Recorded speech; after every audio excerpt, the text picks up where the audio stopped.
Welcome to another edition of Sticks and Stones. I am your host, Brent Elrod, coming to you from the cozy confines here on the patio at the No Shoes Bar and Grill, deep in the heart of the Republic of Texas. Not only is this another edition of Sticks and Stones, this is episode 1 of season 3. We have made it through 2 full years and I have not quit yet. So I think I'm just going to keep this thing going. I kind of like it. I hope you do too. Seems like you do. I see people listening. So I've got a great pairing lined up today.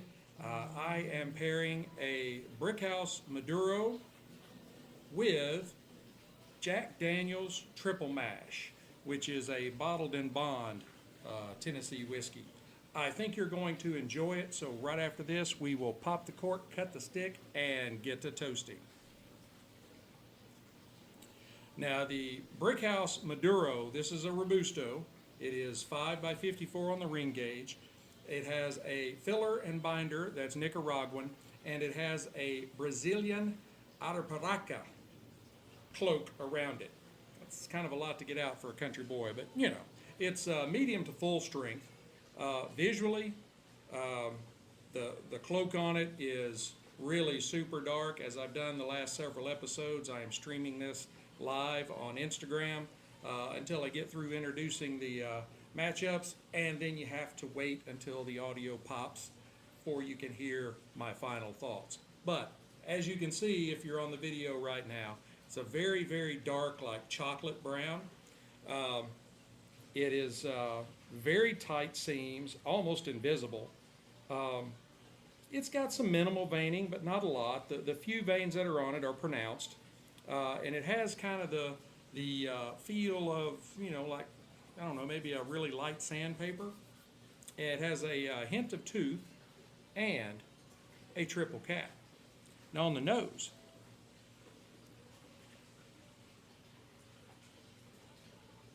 I get some aged tobacco and some baking spices up front, followed by some dark chocolate, maybe some malt, a little bit of peppers, more like pepper plants, like green peppers, red peppers. It's got a little bit of nuttiness to it, maybe a little bit of smoky. It's got cedar and some kind of creamy caramel. It's a pretty complex stick. I am going to give it a cut with my Cigarism hollow cut guillotine cutter. I love Cigarism. They have some great products. You need to go by and check them out if you haven't already, and tell them that Brent sent you from Sticks and Stones. We got a good cut.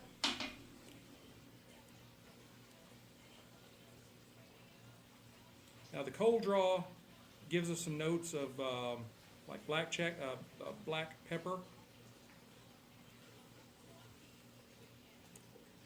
maybe some malted chocolate,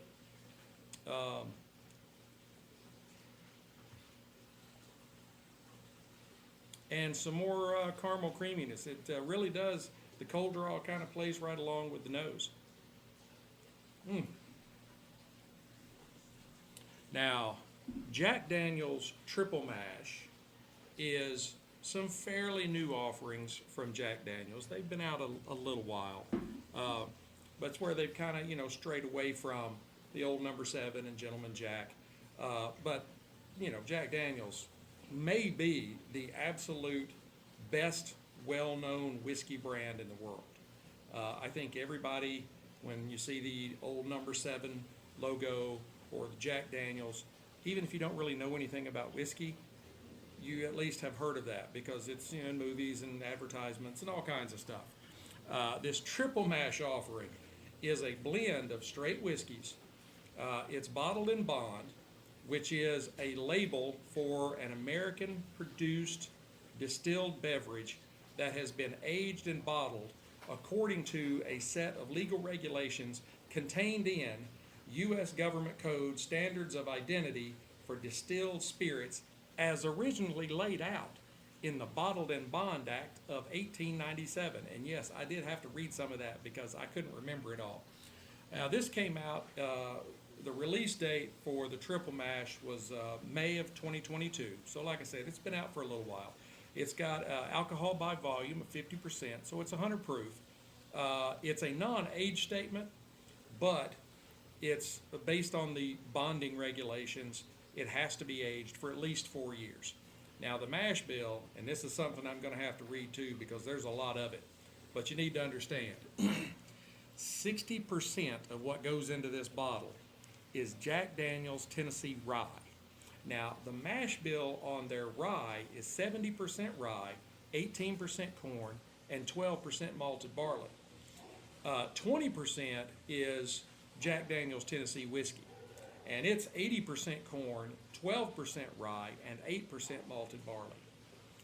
And then the final 20% is Jack Daniel's American Malt, which I have no experience with. I need to try and look that one up and try it too. But it is a 100% malted barley, so think kind of along the lines of a Scotch, even though it's not smoked, but Scotch is 100% malted barley. So let's go ahead and, oh yeah, that was a wonderful sound. Let's go ahead and glass some up.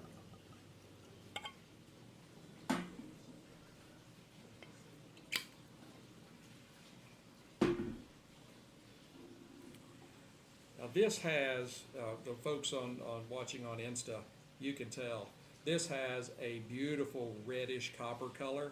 There's even maybe a little tinge of gold to it. It's really beautiful in the glass. And it's got some decent legs. It's a little thinner than what I thought it would be, but still, it's got decent legs on it. Now on the nose,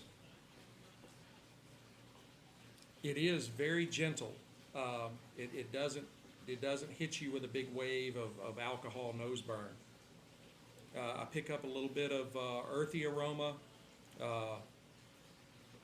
maybe some fruits, red raspberries and stone fruits like plums or figs. And there's a little cedar mixed with the oak component for the woodsy nose. On the palate,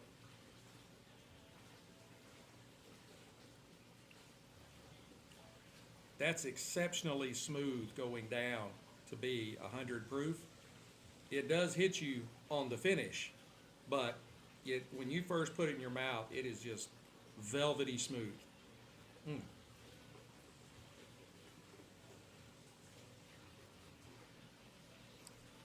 It starts with maybe some red raspberries, something a little darker along the lines of black cherry. You're getting some oak, and something along the lines of maybe like a caramelized plantains.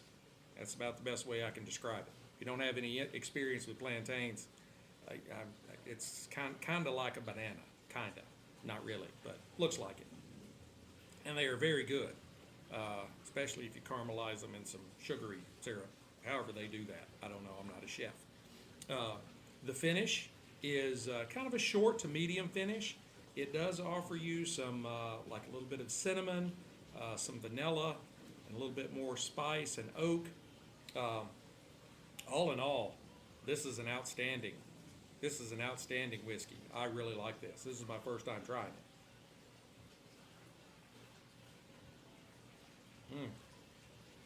Have to be careful I don't get carried away. I'll end up doing nothing but drinking for the next 10 minutes. So, all right, now let's go ahead and light up this stick and see what it will give us. I am using, as pretty much always, my Rocky Patel Envoy 5-torch.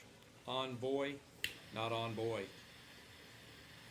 I won't even insert Epstein jokes. About 3 inches or so away from the end, just so I start seeing some red.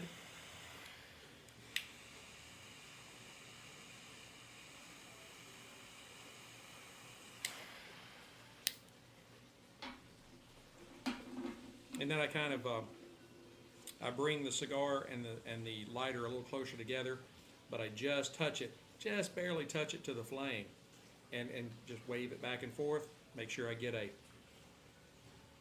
good light all the way across.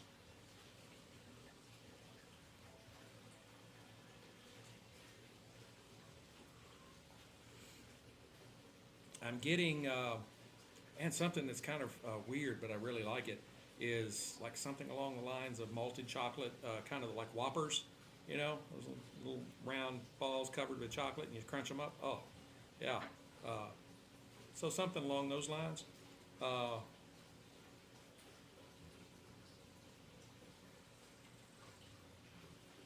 A creamy caramel. There's maybe a hint of berries of some sort. Can't really put my finger on which one it is. There's a little bit of black pepper and some really good cedar notes. But this is a very smooth cigar. It is not overpowering. It's not real peppery, at least to my taste. I really like it.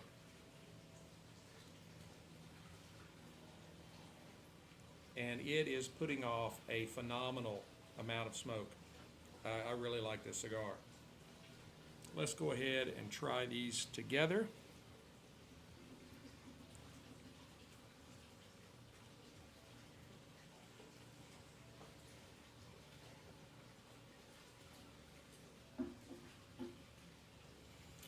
Oh yeah, that's really good.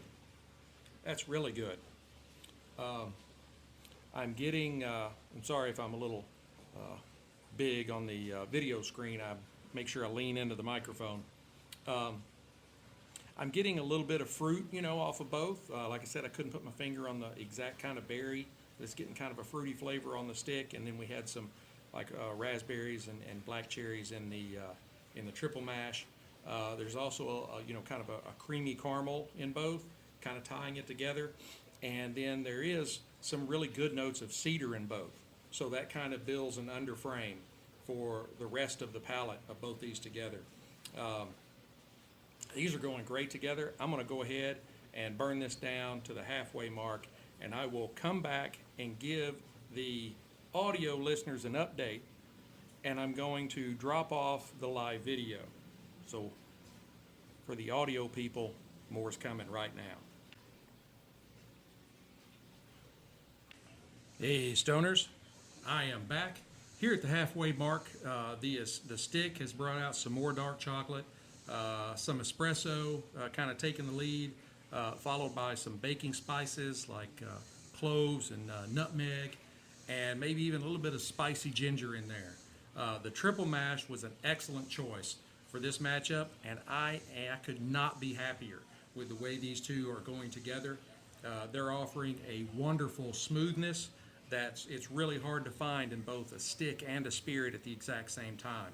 I'm going to go ahead and burn this down the rest of the way, and I will come back and give you my final thoughts. Hey Stoners, I am back.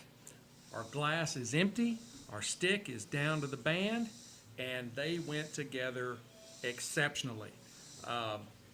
The stick in the last half brought out you know, a little more espresso, caramel. There was a little touch of maybe citrus in there, kind of like lemon zest or orange zest, a little licorice, some more baking spices, and maybe even a little bit of like grilled meat, grilled steak to kind of go with some cedar. Now the triple mash, as I said, was an excellent choice for this matchup. I am exceptionally pleased with, and that may not be a phrase, but I was really happy with the way these turned out. The Jack Daniels, it's 100 proof, but you don't really know it. It's very smooth. It's got some really good complex flavors in the palate, and a great finish on it. I would highly recommend it. The Brickhouse Maduro by J.C. Newman, I would give it a 93 matchsticks out of 100. And this Jack Daniels triple mash, I would give it a 96 whiskey stones. I think it may be the best thing that Jack Daniels has put out, as far as I'm concerned. They were really great together and really great individually. I hope you've enjoyed this episode. please hit like, subscribe, share, notify, ring all the bells, blow all the whistles, all that kind of stuff. And hit the share button. Share these episodes on your page so that it gets out to more and more people. That whole 6 degrees of separation stuff. Also remember that I have a new Sticks-n-Stonez store, not only with Sticks-n-Stonez gear, but there's some patriotic stuff and just some funny stuff, and I'm adding something new to it all the time over at Redbubble. You can find the link in my bio. Just go to Linktree. Actually, I think I have Redbubble. It may be by itself there in the bio. So, go check the store out. I think you'll really like it. I'm adding new stuff pretty much every day. I'm also now an Amazon influencer. So if you look up Sticks-n-Stonez on Amazon, you will find I have one of my recommendation lists is cigars and pipes. And you'll see not only stuff that I use here on the show, but also the stuff that I use just in my own private life in smoking pipes and cigars. So I think that's going to wrap it up for this episode. I am so glad I got to spend some time with you. I am so glad we are starting season 3. And until we get to be together again, keep your sticks dry, your stones cold, and have a great day.